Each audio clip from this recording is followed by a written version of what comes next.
Водопад Светия Дух. Село Манастир, община Лъки. Много е красив. Има лед, сняг. Абсолютно всичко.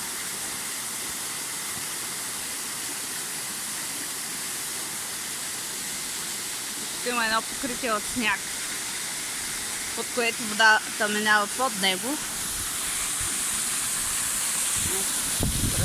Ау!